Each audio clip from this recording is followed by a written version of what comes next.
Hello and welcome back to Sugar and Frights. Today we'll be doing something a little different. In my past two videos, I've been doing a review of a recent release, and today I'm going to be showing you a little more about my love for baking, as well as my love of horror movies. So today's baked good is going to be inspired by the 2002 film The Ring, the remake of Ringu from 1998, and I'll be talking a little bit about why this is one of my favorite horror movies of all time.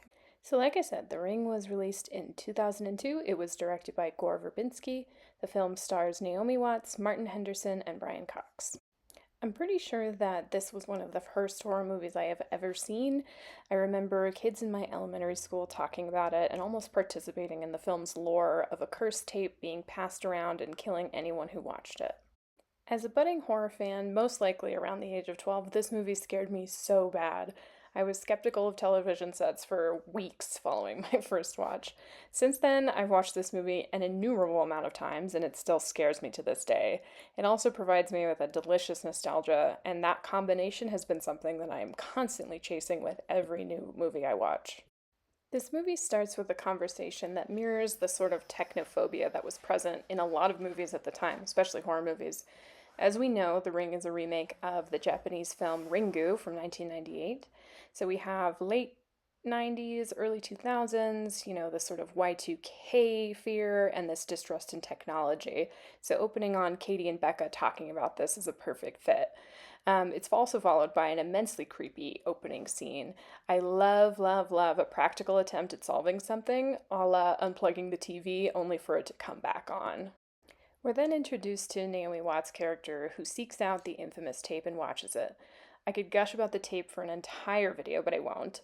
It's a beautifully unsettling blend of images that sound and feel truly cursed to watch. Apparently, there were various versions of the tape made to allow for distinct lighting on the faces of the characters watching it. There's an excellent deep dive into this, as well as the overall lighting and cinematography in the video, which I'll link down below. In addition to the purposeful cinematography, this movie also utilizes a lot of practical effects, which I adore. What comes to mind specifically is the iconic frame of Katie in the closet, the thing that scared us all the most, probably, about this movie. It was lovingly crafted by Rick Baker, and he also did work on the final scene of Samara coming out of the TV, which was also done with a blend of practical effects and CGI. So we're then following Rachel as the mystery of the tapes unfolds and slowly creeps into her entire life. I love the pacing in this movie. It builds dread as the timeline runs out and the horror amps up. We have Rachel's parentified son Aiden, who fulfills the role of creepy kid with his despondence and collection of unsettling drawings. Rachel shares the film with Noah, later revealed to be Aiden's absent father, who is initially skeptical but ultimately partners with Rachel to investigate the tape. As time goes on, Rachel is finding herself solving the mystery of Samara, who appears on the Morgan family farm one day. She is the daughter that they always wanted, but as time goes on, they realize that there's something wrong with her.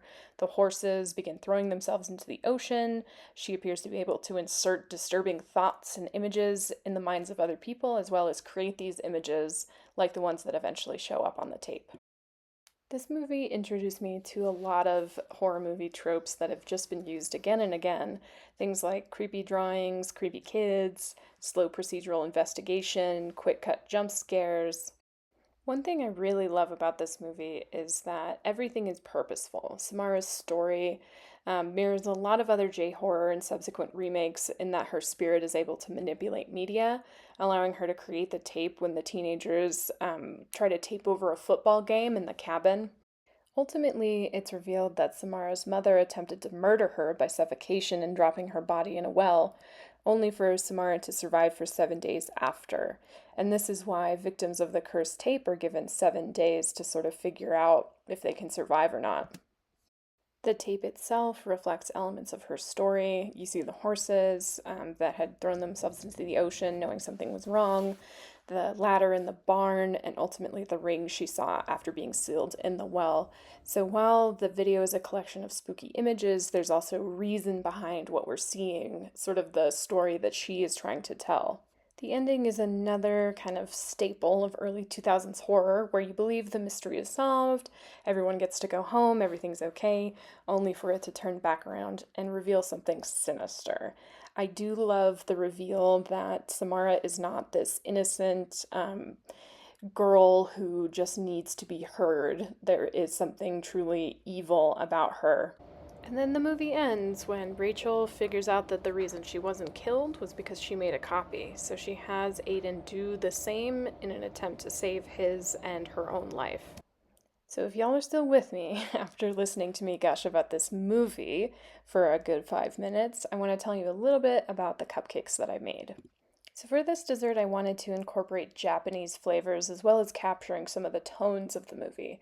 So what I had come up with, if you couldn't already guess from the vibrant green, is a matcha cupcake with a black sesame and lemon buttercream topped with a caramelized sugar ring. And that is it for this very sugary episode of Sugar and Frights. Please comment, like, and subscribe for more content, as well as follow me on Instagram and Letterboxd. Thank you all for being here, and I hope to have a new video for you soon.